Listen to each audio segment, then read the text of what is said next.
Hi friends, I welcome you all here at TNB Academy. In this session, we are going to talk about clause 10.1, Nonconformity and Corrective Action of an International Standard ISO IEC 22301-2019, Security and Resilience, Business Continuity Management Systems. In this session, we shall cover all the requirements of clause 10.1, Nonconformity and Corrective Action.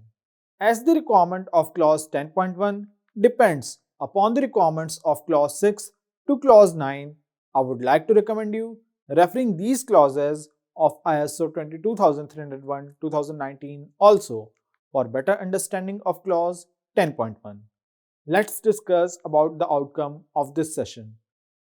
After completing this session, you will be enabled to understand all about the nonconformity and corrective actions in detail. Coming to the mandatory documentation requirements under clause 10.1 of ISO 22301-2019. The subclause 10.1.2 states that the organization should retain documented information as evidence of the nature of the nonconformities and any subsequent actions taken. Organization should also retain the results of any corrective actions as documented information as evidence. Let's start with the subclause 10.1, Nonconformity and Corrective Action. Subclause 10.1 is essentially a part of the clause 10, improvement requirement within ISO 22301-2019. It concerns the actions an organization takes to address business continuity management system oriented nonconformities. The corrective action that follows from nonconformity is also a key part of the business continuity management system improvement process that needs to be demonstrated along with any other consequences caused by the nonconformity. Subclause 10.1.1 specifies that the organization should determine opportunities for improvement and implement necessary actions to achieve the intended outcomes of its business continuity management system. Now, as per subclause 10.1.2, the standard states that when nonconformity occurs, the organization should react to the nonconformity and should take action to control and correct it. The organization should also deal with the consequences as applicable.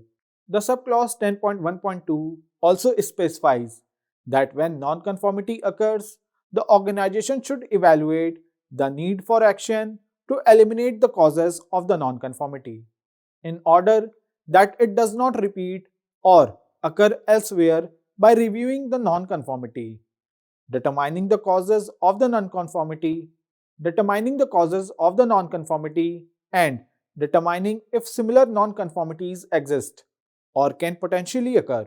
The subclause 10.1.2 states that when nonconformity occurs, the organization should implement any action needed to eliminate the cause or causes of the nonconformity in order that it does not repeat or occur elsewhere. Clause 10.1.2 specifies that the organization should review the effectiveness of any corrective action taken, should make changes to the business continuity management system if necessary. According to the clause, corrective actions should be appropriate to the effects of the nonconformities encountered. Now, coming to the subclause 10.1.3 of ISO 22301-2019, it states that the organization should retain documented information as evidence of the nature of the nonconformity and any subsequent actions taken. Organization should also retain the results of any corrective actions as documented information as evidence. Let me summarize entire subclause 10.1 in a simple way. Clause 10 containing sections 10.1 and 10.2 covers the act part of plan, do, check, act PDCA cycle.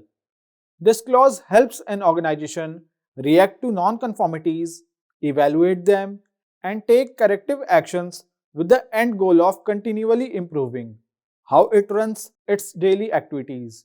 Organization should note the new requirements to consider improvement with respect to its processes, products, and services, and the performance of the business continuity management system overall.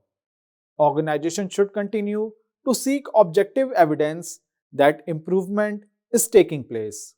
They should note, however, that while improvement does not need to be continual, it does need to be evidenced as occurring. Auditors should also note the removal of the explicit requirement for the organization to improve its business continuity management system through the review of the business continuity policy, objectives, audit results, analysis of data and corrective actions, and management review. A simple process approach includes identifying the nonconformity and reacting to it, both correcting or controlling it, and dealing with the consequences. The approach also includes evaluating if there is a root cause issue, examples for pattern, measurement, and other issues that might tie in with other parts of the business continuity management system that could be evident through 9.3 management reviews and other parts of the operation. The process approach contains reviewing the effectiveness of any changes or interventions, that is, monitoring it, and making other changes to the business continuity management system as needed. According to this clause 10.1, the organization should make it sure that the work done on the way is documented. Some organizations may have a sign off and approval processes to consider within the process, especially for investments in change or because of delivery failures and losses that may occur. Auditors should look for evidence that the organization is considering improvement in respect of its processes, products, and services, and the performance of the business continuity management system overall.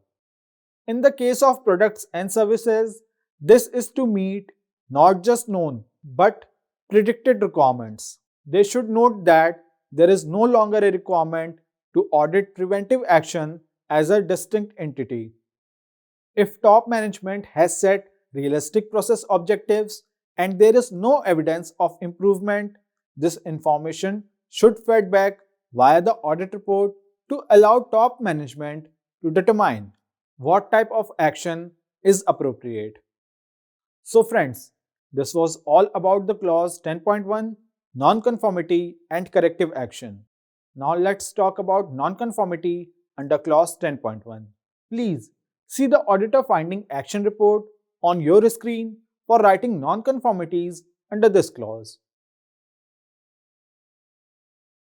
This sample NC report will give you an idea about how to write a nonconformance report.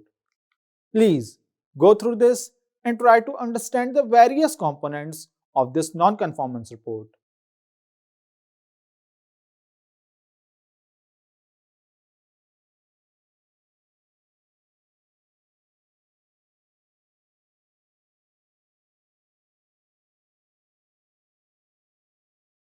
Friends, now we have reached at the end of this session. I hope that you have an idea about clause 10.1 of ISO IEC 22301-2019 Business Continuity Management System. I sincerely thank you all for your interest and attention. Thanks and best wishes.